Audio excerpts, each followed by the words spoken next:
Welcome to everyone who is attending. I see people are rolling in. It's very excited to see everyone who's joining. We are thrilled that you are giving us some of your time today and that we have a chance to hang out.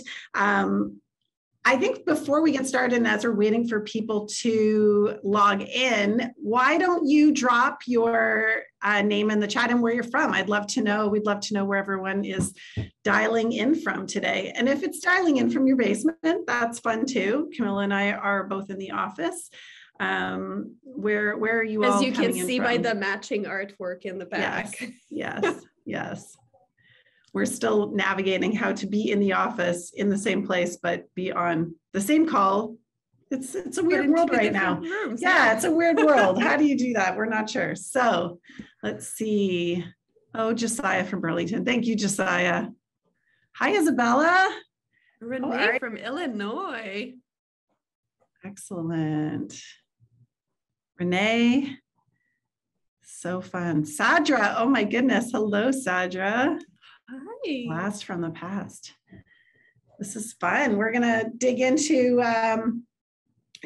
one of our favorite topics, which is really probably the most asked question that Kamila and I have been asked this past year. We have a lot of B2B clients, and as we've been navigating COVID, what started out as a crisis response has now become our new reality, and we are learning how to support the changing landscape of sales, which has been a long journey. Like, we've been supporting sales transformation for many years, but especially this past 18 months, we've seen a huge shift in how sales navigates this new virtual world.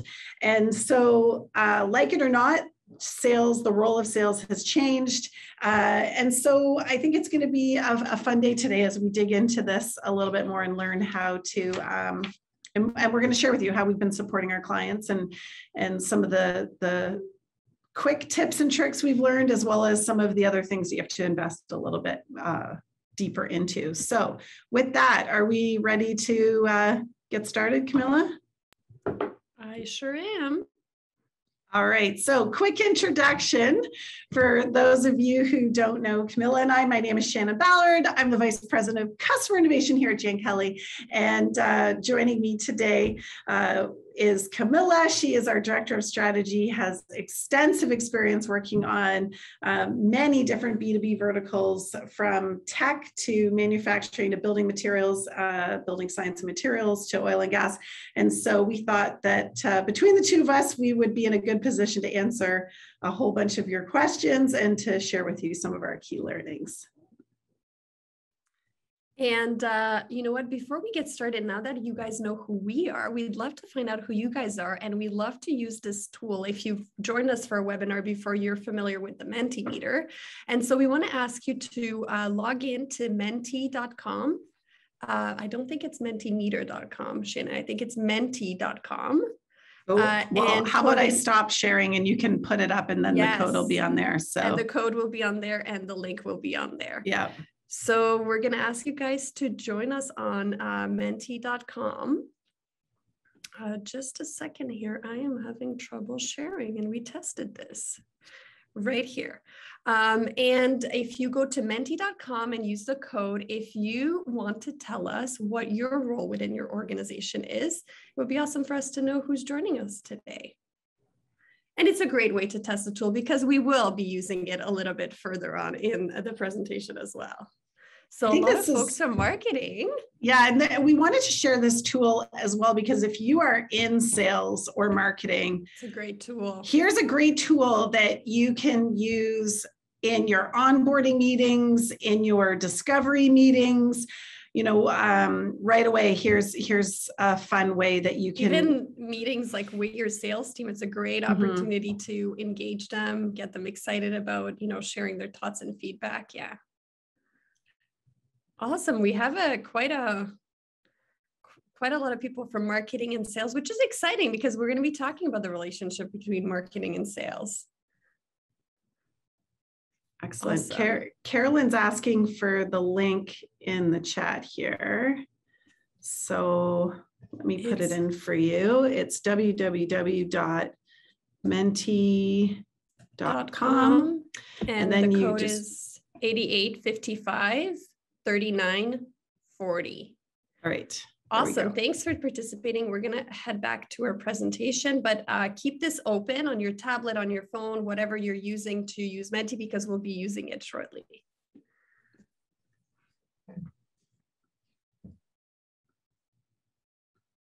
All right. Are we back? We are back. Awesome. So for those of you who don't know Jan Kelley, we shared this event in many different ways. And one of those ways was LinkedIn. And so we wanted to take 2 seconds and just introduce a little bit about who we are as an agency. So we are an award-winning creative digital agency located just outside of Toronto in Canada. And we have over 65 subject matter experts. We're a full service agency. We really focus on driving growth. And that can mean many different things depending on where you are in your digital transformation journey. That could mean performance digital, creative strategy content. We really grow with our clients as they grow. And as their needs change, we bring in different subject matter experts to help support that. Really what inspires us and drives us is this idea of humanology. And that's really at the foundation of everything we do. And that's because many agencies do creative really well or digital or performance marketing really well. We have combined both of those. And that's because we're over 100 years old and you get good at both things when you've been doing it for that long. And this humanology idea is really the connection between human insight and marketing technology to drive growth. And you're going to see that a lot today, is that focus on making sure that you are driving your business forward with things that are meaningful and connected to your customer and your buyer, and then using tools and technology to supercharge that to make it easier for you. So basically, drive leads while you sleep. That's what our goal is. We want to support our sales teams and make their lives easier. So when we did a survey on LinkedIn earlier this month, when we started promoting, we really talked about how do you transform your sales process? How do you turn your existing ideas of sales upside down and react to this new normal? And so today is really going to be us digging into that. And we know on LinkedIn, when we did this survey, the one thing people said is we have a hard time connecting with our customers. That's one of the biggest challenges that we have. We have broadened that question a little bit, and we're going to dig a bit deeper. So we're going to skip back to the Mentimeter. Kamila, are you ready for this? Yes, I am. So what are you, sorry, or nope, wrong one. Oh. You know what? That question is not in here. Oh, okay. For some reason. So let's just hear from you in the chat. Okay, no problem.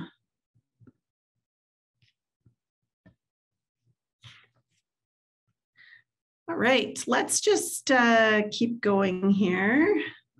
It wouldn't be a webinar without some sort of technology glitch. So let's continue to go. So when we did the survey on LinkedIn and we heard from you that it's very, one of your biggest challenges is connecting with customers. This didn't surprise us because we're seeing rapid and dramatic change in consumer behavior. And more than ever, customers are deciding when and where and how they engage with information. And you're seeing this as well, even with your own behavior. So one of the things that wasn't surprising to us is that by mid-2020, 80% of the average B2B buyer journey was now being taken place online. And we had been seeing this dramatic shift to more and more of the buyer journey being a self-guided research approach.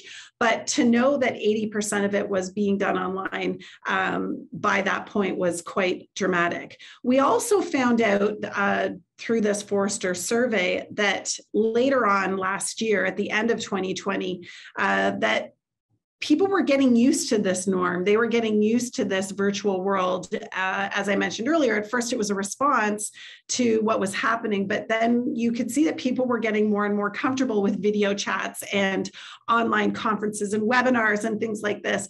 And as a matter of fact, it doesn't surprise you that 20% of people are only looking to go back to face-to-face interactions. The rest of the group are saying, no, we're fine with actually doing everything virtual. So that was also the inspiration for us to really talk today and to really dig into this. We know that COVID has accelerated digital transformation by almost 7 years in, a 1-year period. And so for many B2B clients who had known that they were behind, who had known that there was probably things they need to do, they need to step into campaigns, they need to update their website, they need to look at e-commerce, but, oh, it's hard, it's a big investment. Yes, well, all of a sudden COVID hits and this accelerates the need to move some of these initiatives forward. And suddenly it was a situation where it wasn't, I'd like to do this, to more of a, I need to do this. And I think really what this means is that the time is now, and there's a lot of pressure to actually capitalize on this. What that means, however, is that you need to be fully all in, and you need to do a few things. So you need to be willing to take risks, be willing to commit. You need to be willing to invest. You need to be willing to think differently and shift completely the way that you think about your sales pipeline. So Shannon, what are some of the opportunities that we have here? All right. Well, one of the things we realized when we were putting the content together for this webinar is this could literally be hours and hours and hours of content. There are so many things that we could talk about. So we tried to make this as actionable as possible and break it down into bite-sized chunks. So first thing we've learned, you must fall in love with your buyer. You must become obsessed with their needs, their pain points, and really understand there are different buyers and different people involved in that process. Second, understand the impact of virtual sales and virtual world on your buyer journey. Throw out those old journey maps, or throw out your ideas of what your journey maps used to look like or what your buyers did. They probably need a refresh. So get on the home reno trend and do it for your buyer journey as well. Third, marketing and sales need to work hand in hand. And we're going to give you some great examples of what magic can happen when these two groups come together to drive success. And then last case, I have worked with enough salespeople in my life to know that if we don't leave here today with some specific ideas of tools that you can use right after this webinar, that I will be amiss. So we're going to hack to win at the end of this and share some tools that you can start right after this webinar. And equally important is for us to mention what are some of the things we won't be talking about today, not because these things aren't equally important and super interesting topics, but because we only have 45 minutes and we're already 15 minutes in. However, we have an amazing group of people on the call and we'd love to hear from you. What is it that you would like us to share in perhaps a future session? So we're going to take advantage of having you guys on the call today to give us your input and your feedback on what you'd like to hear about from us in the future. I already teased this question in the Mentimeter, so I'm going to quickly share it so you can look at it. We'll leave it open and we'll move on with our presentation, but you'll be able to provide your input. Excellent. So here it is. And I think a few of you have already started answering, which is great. So let us know, take your time. Let us know what you'd like to hear from us. I'm going to leave this open and I'll hand it over back to Shannon so that we can get back to our presentation. Building a marketing tech stack. Josiah, you're on the call. You're going to have to. He just got excited. Yeah. His eyes just lit up. He was like, I was hoping people would choose that one. Absolutely. And that's a really interesting one too. And certainly a great topic, especially how that has evolved with COVID. So there's a lot to talk there. So I'm going to hand it over back to the presentation, but you guys this is going to be open on your phones and you can keep on answering. All right. I'm impressed with us going back and forth like this. This is quite dynamic. I'm excited. I know. All right. So number one, fall in love with your buyer. I'm going to hand this off to you, Kamila. So let's kick things off at the beginning. Fall in love with your buyer. Shannon and I joke that this is like dating. You actually have to spend the time to get to know that person. And you know what? You might know your customer. You might have a persona or customer profile built, but it's a good time now to revisit that and see how that has changed. You know, do we know who our customer is? Is it still the same person? Is their circle of influence and buying committee the same? Do we know where they are? And I would, you know, hazard to say that that has likely changed, especially knowing how many people have moved to a lot of their journey being online. So where are they spending their time? What are their watering holes? What do they want? What do they need? What do they expect? And again, that is likely something that has tremendously changed in terms of customer expectations. How do we add value to them, and how do we really define that value that we add to their journey?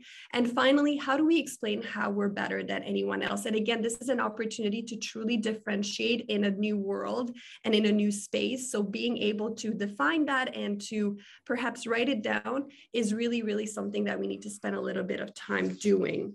Yes, this isn't about swiping. This is about committing. Is not about swiping right and left. It's about, you know, sitting down for dinner, maybe virtual dinner. I don't know.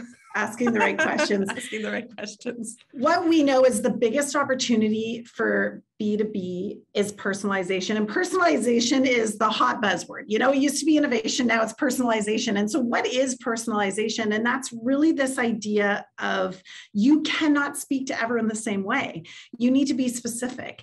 And if you're not, people won't pay attention to you. And we see this in B2B. And I want you to take a hard look at your marketing materials right now and what you're doing. Are you trying to market your solution in a one-size-fits-all solution, in a one-size-fits-all way?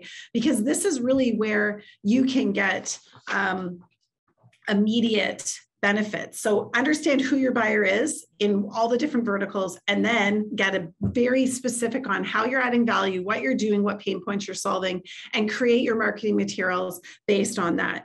There's no longer an excuse. We have moved away from fishing with nets, trying to talk to everyone the same way. You can use data, you can use analytics, you can use targeting on every single digital application out there in order to speak to people the way they want to be spoken to based on the way that they're searching on the platforms they're searching. And you can create these amazing digital journeys that respond to people with where they are and how they're reacting to those materials. So I'm going to walk you through some, Kamila, is going to walk you through some great examples of our clients and how they've done that and what personalization can look like in different contexts. Exactly. So there's a lot of examples we could share. We were going to limit it to 3. So the first one is for Rockwell, a global installation leader. And this one is really about targeting for an audience kind of context.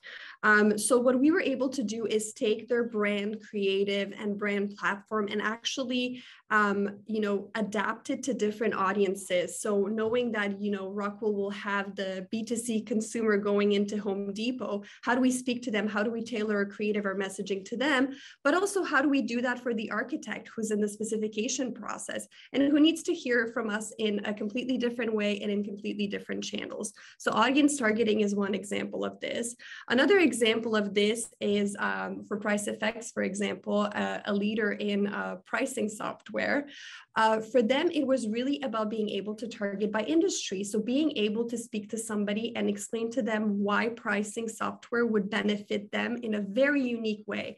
And so this is an example for the food service industry. So being able to give them specific examples, give them content that only speaks to them, provides them with a value proposition that is, again, unique to them, allowed us to really get targeted with our messaging to this specific vertical or industry.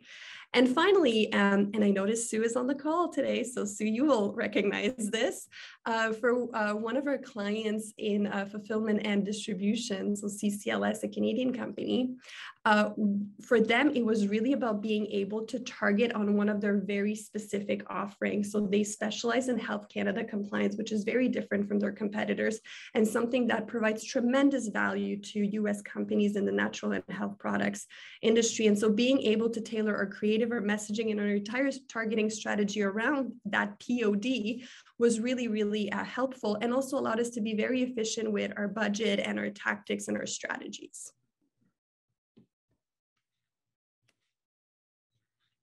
All right. So number 2, we're going to turn our attention now to the buyer journey, Kamila's favorite topic. I love this one. And to Shannon's point, it's really about kind of revisiting what you've done and maybe throwing those maps out. The reality is we're all familiar with the traditional sales funnel, right? So we've all seen this before. We've also talked over the last few years about how that has changed. But really what COVID has done and this pandemic has done is it has completely transformed it and made it into such a complex and convoluted experience that taking the time and sitting down with your team, with marketing, with sales, with customer service, with everybody involved in that journey and asking yourself, what does that journey look like? Where are they bouncing in and out from? And understanding what those important touch points are where you can truly add most value to their journey, knowing that they might not be contacting you until way later on in their journey. That's really where the magic can happen. And really what this means is that we're challenged with, identifying where each customer is in their journey. And we have a little fun cartoon to demonstrate that. I love this one just because it's Waldo and it's really fun. Please note the disclaimer, the picture of Waldo was taken pre-COVID. He doesn't speak that closely without a mask on. But it's really about identifying where they are in their journey and just providing them with the type of information, the type of content that they need at that time so that when they get to that call, that moment, they know who to go to, they know who has helped them throughout this journey and who is top of mind for them. So this is where things get challenging, is that what we know from research is that the pace of digital transformation has not kept up with the expectations of the B2B buyer. So we hear over and over and over again that their journey to purchase is complicated and difficult. And so one of the things that we talk about a lot is we focus on how the role of the salesperson is changing. And then we get questions from the sales team. Well, what is my role? I don't understand it anymore. If so much is being done online and so much is being done with self-serve, where do I fit? Well, you have a very, very important role, especially when the journey is so complicated. We find that people will navigate it themselves. They'll go through all these channels, they'll do the research. But the moment they reach out to a salesperson and have a phone call, it's more important than ever. It's because they've reached an impasse in their buyer journey. They can't get the information they need, or they can't go further without having that face-to-face interaction. So it means that those critical moments of interaction, be it video chat, be it phone calls, whatever that looks like, are more important than ever. And that buyer is in a very important stage in their process. So what can you do? What can you do when you look at your buyer journey and you're trying to figure out how you can improve it? So here are our quick 8 tips. 1, I had to write them down because there's no way I can remember them all. 1, revisit your customer journey, but this time don't do it anecdotally. Don't do it with just, we think they do this and we think they do that. Use what you have, use data. Pull in your analytics team. Take a look at what your website's saying. What are people searching for? Use things like ask the people. Is that it, Kamila? Yes. There are so many ways that you can start to add analytics and data and validate your journey to move it beyond a hypothesis. Focus on doing what your buyers value most. Make it easy, make it fast, and give them the information they're looking for. So once you map out that journey and you start to look at all of those different pieces, how are you automating forms? How are you giving them information based on their search terms? How are you moving your website content so that immediately once they get there, they know that they're asking for service or purchase, or they see the webinar that you're hosting? Make your website functional to support that research phase. That is critical. You can use tools like Hotjar, which will tell you how people are navigating and if they are struggling with that experience. E-commerce. This is a big one. We often have clients come to us and they say, we need e-commerce. What do you want it to do? I don't know. We just need e-commerce. And then it's intimidating because it seems like such a huge investment. E-commerce can be scaled. E-commerce can be everything from booking appointments or starting the purchase process or navigating this, and you can MVP e-commerce. So don't delay on that. Start to create a product roadmap on how you can start to evolve your processes to include e-commerce. And we work with clients who are in manufacturing and steel and are selling on e-commerce on that platform. So if people are purchasing things like that on e-commerce, don't underestimate what they can purchase from you. Understand the role of human touch. This is a good one too. People will be in the buyer journey. It's complicated. They'll get stuck. How can you add chatbots or a chat feature to your website? How can you use different tools to add video? And we're going to give you an example of that at the end of this presentation. Problems and frustrations with the buyer journey. We see a lot of problems and frustrations that are taking up salespeople's time with delivery, with finance, with invoicing. Look earlier in the journey to understand onboarding and understand some of those experiences so that your sales team can focus on those interactions and those moments, because we know how important those moments are when they happen. Think about your buyers as more than just the specific person who's signing invoice from you. Think about that larger buying group and how you create content and information so that you can help with all of them. And the last one really is about tools, and that's really what drives us here at Jane Kelley is the technology. How can you start to automate your sales process? How can you duplicate things? How can you replicate processes using technology so that it's not such a heavy lift for both the marketing and sales team? And so as you talk about all these things, Shannon, e-commerce, chatbots, customer journeys, and all that great stuff, I think it's clear that marketing and sales need to work together. And I don't think that's a secret. I mean, we are quite aware of it. We see it all the time across all the industries and all the organizations that we work with, B2B and B2C. Sales and marketing have a hard time working together for a variety of different reasons. And we know that that line between sales and marketing is not only a blurry one, but one that continuously starts to fade. And so really what we're looking for here is you guys need to become BFFs. That's just the reality of it, because we know that when you do, magic can truly happen. And as Shannon mentioned, we're going to share a few examples of that. When marketing and sales work together, it really, really does work.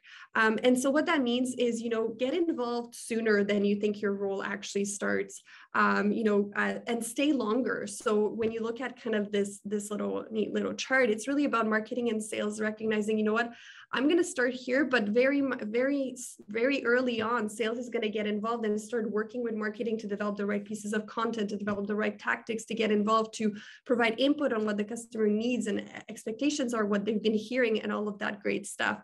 And so I know you're going to walk us through a few examples of where we've seen how the two teams working together can truly make awesome things happen. Yeah, one thing I wanted to add on that is that often we hear marketing teams complaining to us or being challenged with the fact that sales team is asking them for tactical executional items. Like, I need content, I need this piece, I need something I can send. And I think what we're trying to say is if you move yourself up and you look at that buyer and you look at that buying group together as a sales and marketing team, and then you understand the journey together as a sales and marketing team, you can figure out ways that those two worlds can collide in a very meaningful way. Now, we do have a Mentimeter so that we can understand. We want truth because we can't track this. We want to know, how well does your sales and marketing team work together? I see people already get ahead of it and answer early on. I love keeners. Me too. How aligned is your sales and marketing team? Okay. I love the peanut butter and jam. That's good. That makes me feel happy. We're trying, work in progress. We're passing ships in the night. Yes. That is often the case. But I love how many are trying work in progress. That's amazing. I think recognizing that it's something that needs to be done is the first step towards success on this end. And I think that there's also a really powerful tension between sales and marketing if you can harness that tension, which is this idea of strategy and action, right? Like there has to be that balance between like the sales team who wants to get things done and get moving, and marketing who perhaps wants to be a bit more strategic about things and be a bit slower. So if you can unshare your screen, I'm going to go back to our presentation. And to that point, Shannon, I think even being able to recognize that marketing can stay involved longer to support the sales team to make sure that those leads are warmer when they get to that first contact, I think is also a great opportunity for marketing to get a little bit of a taste of what it's like to warm up a lead. I'm going to run through some really quick examples of how marketing and sales have worked together from some of our clients and how they've had success. And the first one is with our client, Durkin, in the building materials space. They have done an excellent job of identifying the buying committee, the buying group, you know, architects and specifiers, as well as the people who purchase the product. And then they've created this series of webinars with the marketing group and been able to promote that on LinkedIn, and had also partnerships with AIA so that people can get learning credits. And they've had a lot of success in really combining those two efforts. A huge shout out to our client at Petro-Canada Wholesale Fuels, whose sales and marketing team worked together to execute LinkedIn in-mail campaigns, where it actually, the marketing team helps create the campaign and identify the clients, and then it goes to in-mail like this, which actually looks as though it's coming from a salesperson. And that sort of connection is very powerful, and they've had a lot of success with it. Rockwell is another one. They knew that they wanted to connect with modular builders. They put an aggressive campaign in market on a multi-channel approach. Using data analytics, we were able to see who was engaging with the content. And then we built a direct mail piece to support the sales process. This is also a great example of targeted campaign and personalizing things to a specific industry. Exactly. So this content was specific around how Rockwell insulation was the right choice for modular building, which was a new group that they wanted to engage. They got this piece, very engaging, very cool activation of that, speaking specifically to modular home builders. And they had a very successful close rate for salespeople, because then the sales team could see every time that client engaged with that application, and they were able to answer their questions and reach out in a meaningful way. Ooh, I thought almost we were going to get stuck watching that over and over. So we are rounding the bend here. We're going to do questions at the end. So start thinking about what questions you might have. We're happy to answer those. This is now our rapid fire round. So we won't make you do any sort of fitness hacks here, but this is really where we're going to fire some fast tips at you. Hack to win. Incorporate video content into your sales follow-up, into your sales process.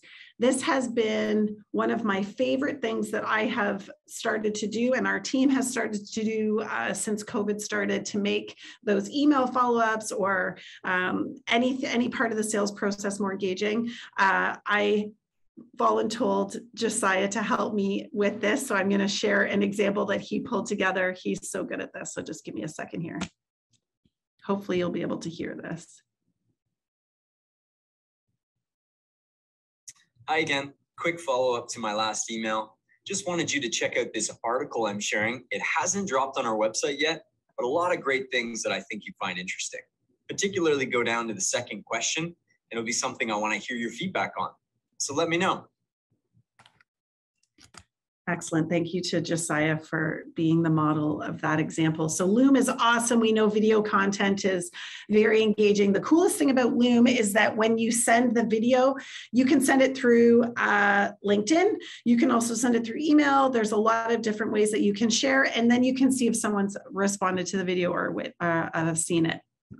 And worth noting, like, I can do a Loom video, so anybody can do a Loom video. It's super self-guided. It's very easy to use, so it really doesn't require a lot of tech skills to accomplish. Another great hack is to leverage third-party influencers. There's really no point in reinventing the wheel when there's a lot of influencers out there, key subject matter experts maybe in your industry or people you're aligned with that are just developing amazing content on the right topics that are relevant to your customers. So engage with them, whether it be sending something that they've already developed or working with them to develop something unique for your brand. They bring a level of authenticity and they're recognizable by your customers. So it's a great opportunity to not have to completely, do something from scratch. And finally, I think we've talked a lot about this. We've mentioned LinkedIn a lot. LinkedIn has just so many opportunities and tools, whether it be, on the marketing side of things or on the sales side of things, from their sales navigator platform through, training your staff on social selling to leveraging their events platform. This event was promoted through LinkedIn, through the type of content they have available, through all of the new features they continuously add. I mean, it's no secret LinkedIn is the platform of choice for B2B. We're fortunate enough to be an agency partner of LinkedIn. We have an opportunity to test out a lot of their features and to get a lot of information from them. So we've been able to test out a lot of these different things and can truly say that we find a lot of success for our clients leveraging the variety of different features that LinkedIn offers. So we're going to give you a chance. We're going to flip over to Menti and we want to hear from you. What are tools that you're using right now or you have been using or you want to use that have really helped your sales process or your virtual sales team? Yeah, let's share some knowledge amongst each other here. You've got there we go. Perfect. Awesome. Do you have any tips or tools to share? I want to start using Loom. It's so fun. I highly recommend it. And the good news is, Isabella, you can record it like 50 times before you actually have to share. You get lots of chances. So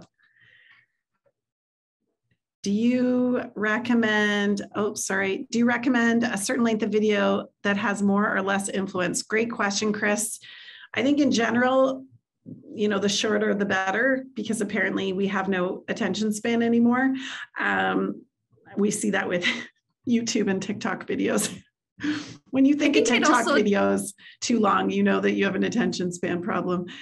Sorry, Kamila, go ahead. I think it also depends what you're trying to accomplish. So, the example that we shared with Josiah kind of in the corner showing an article, but if, for example, you're trying to demo something, being able to have you in the corner kind of walking through a certain tool with the client and spending a little bit of time clicking through and demonstrating the different features and value of it, I think, that could be something a little bit longer, but something very engaging that somebody can receive as a follow-up, for example.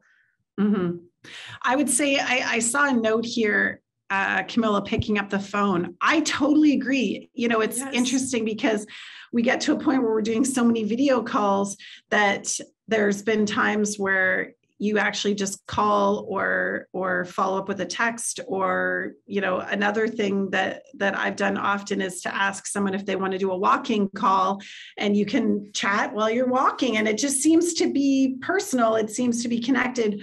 We've also done, I know that when we posted the event on LinkedIn, someone said one of their challenges is they used to do golf games. They used to build relationships through dinners and things like this. We've seen our clients and even ourselves, we've done like virtual cocktail parties where we've sent cocktail kits.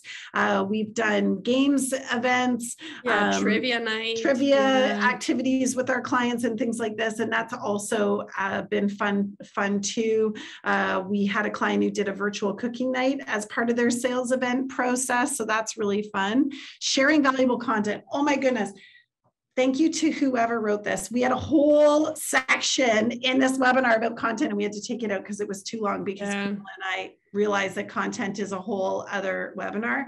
But this idea of like, what is valuable content? And, it goes back to that journey and identifying what people are interested in and actually being helpful in that journey and offering information that could be useful. I love podcasts as well. I think, we've seen that grow, and especially now as people are, to your point, maybe looking to doing a walking meeting or just listening to a podcast while they go for a walk. Creating your own podcast has become easier. And so certainly a great opportunity as well. Excellent. These are so good. So good.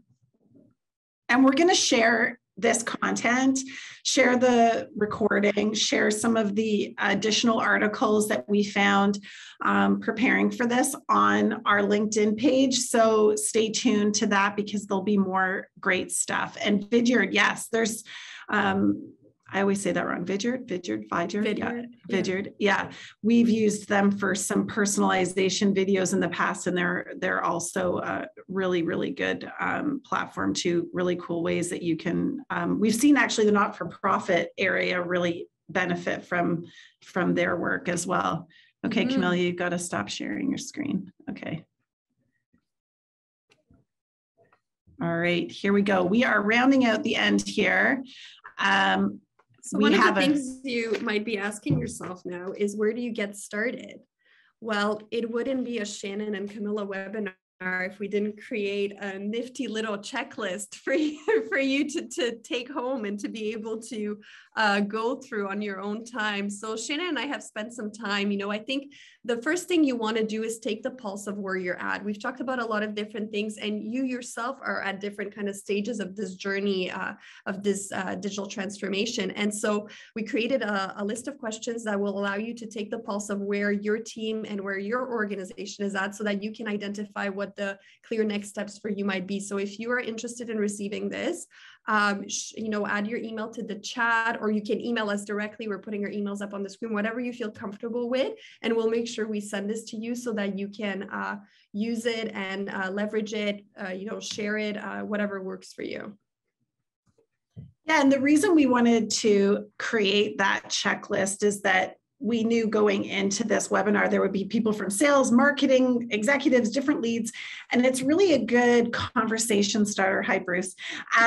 It's a really good conversation starter to say, what do we have and what don't we have? And how do we align our organization around the sales effort, knowing that it can no longer be sales. Just go off and find everybody yourself. Go off and best of luck. Also, we know that there's been times I've been working with B2B clients, and their approach is, driving around to different areas looking for clients. Like, we can make it easier for you. You don't have to cold call. You don't have to knock on the door the way you did in the past, or go to golf tournaments hoping for the best, or go to a trade show and walk the floor and hope for the best. We are in a way more sophisticated place now where you can supercharge your efforts by focusing on what's right for you. But before we get into question and answer, I do want to reinforce this requires commitment and investment. You cannot do one little LinkedIn campaign and think that you're going to drive huge digital transformational growth for your organization. What you can do is you can do a campaign and test and learn and try something else, and that will be impactful and drive results for you. But I think it's all about setting your goals and getting started somewhere, but knowing that there is a learning curve for you, and knowing that you will have to commit some time and energy into this process.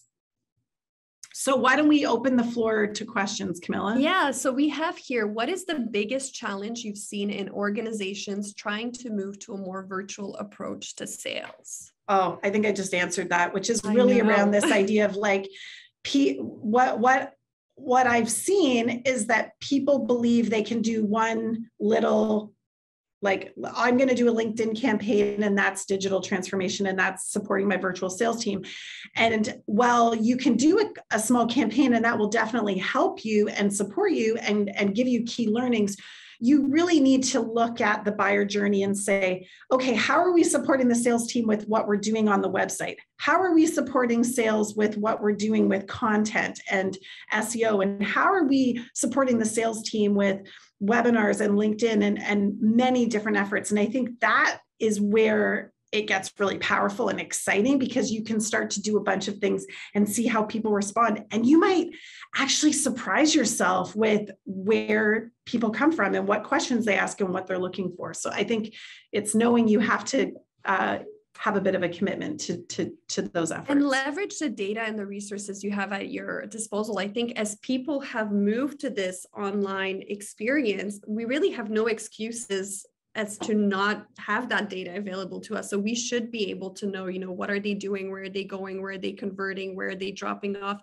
So being able to take kind of the guessing game out of it, I think is also a great opportunity and a challenge some companies have so that they don't actually take the time to speak to customer service. What have you been hearing? What are we, what questions are we getting and things like that? Another question we've received. Oh, wait, I have one more answer to that. One more, sorry. I like this topic. So one more thing, which I think is a really great example, like you said, is looking at analytics. Go to your website and look at what people are searching and where they're searching from. Do some geography, analysis. Like one of my favorite stories is when we started working with a client and we helped them get analytics on their website, and they realized there was a whole bunch of search coming from an area that they didn't even have a salesperson in. And so then they were able to refocus their sales efforts to a geography that they didn't even realize was a huge opportunity for them. So, this is a great example of prospecting with the tools that you have available to you. Exactly. Another question we have is, how do you earn the buyer's trust virtually? Earn the buyer's trust virtually. Yeah. Oh, this is a good one. Well, I think part of it is when the buyer is, I'm going to take this two ways because it's a buyer that doesn't know about you and a buyer that knows about you. So I'll take that two separate ways. If you are looking to engage trust with the buyer, it's like making sure your online presence exists in a way that validates who you are. So when they're searching for information, you have thought leadership in place that's helping drive content that's meaningful and useful. Make sure your website is legitimate and looks up to date and is useful and has information. Make sure your LinkedIn profile, put a picture on your LinkedIn profile, update your profile, share content on LinkedIn, show up to the party. It's like dating. You can't have a virtual dating profile and there's no picture. No one will trust you. So I think it's about thinking about how to make meaningful show up, make sure that you have these things in place. Building trust with someone who you're connected to, maybe a repeat buyer or someone who you've had interactions with in the past, I think it's about adding value. So making sure that you understand their pain points, you're helping them with tools or applications that's making their life easier, and really focusing on being there for the moments of the journey where they really need your advice and expertise. So back to what I was saying about make your buyer's journey easy, make it, give them the expertise they're looking for. When they're getting to you, you really need to be able to give them that expertise that they're looking for, that in-person connection. And Isabella just mentioned testimonials. That's another huge one too, is validating who you are, sharing work, sharing examples. And I think at the end of the day, B2B, B2C, it's human to human, whether we're in a virtual world or we're in person, it's a human to human interaction. So things like getting on a phone call or getting on a video call or leveraging Loom and giving people a chance to feel like it is a human to human connection, or remembering, when their birthday is and all of these great things. There's also a lot to be said about that part of it to build trust. What portion of resources should you allocate to outbound sales versus inbound sales? That's a tough one because it depends on so many different factors, right, Shannon? Well, it also is industry specific and exactly. depends on the complexity of what you're selling. The length of your sales cycle, so many. The amount of people in your buying committee. I would say happy to have a discussion about that. If you want to drop me an email specifically, I might be able to offer a little bit more value if I understand a little bit more around the circumstances that you're discussing there. Yeah, is there any Additional questions? I don't think so. Maybe in the chat. Oh no, that's just people writing their emails so they can get our checklist. That's awesome. Yes. So we'll send you the checklist, and I know that Kamila and I are both equally as excited to understand how it can work for you, because really we're very focused on this idea of it's about asking the right questions so you know what problem you're solving. And I think that when you talk about supporting a virtual sales team, it's like really what's standing in your way. And that goes back to that very first question we asked. Is it connecting with customers? Is it adding value? Is it building trust? What is the number one thing that's standing in your way? And how do we start to experiment with things, little things? And then how do we start to work towards maybe a more aggressive digital transformation, and put things in place so that we can plan for the long run. So thank you everyone for coming today. One last thought I would leave you with is really around that idea of pulling from human insights, pulling from your consumer data, pulling from what you know, and then taking some chances and trying some new things, because we know that this is, I hate to even use this term, Kamila, because I'm so sick of it, this new normal, but we just know that it is. And that's what I was going to say. I think it starts with recognizing that what was an immediate response to a situation has just developed into changing expectations and needs from our customers. And so if we don't keep up and if we don't capitalize on that, unfortunately, we're going to be lagging, and we can't afford to do that. So, what might have been reactive is now something that we need to look at in the long term as a reality.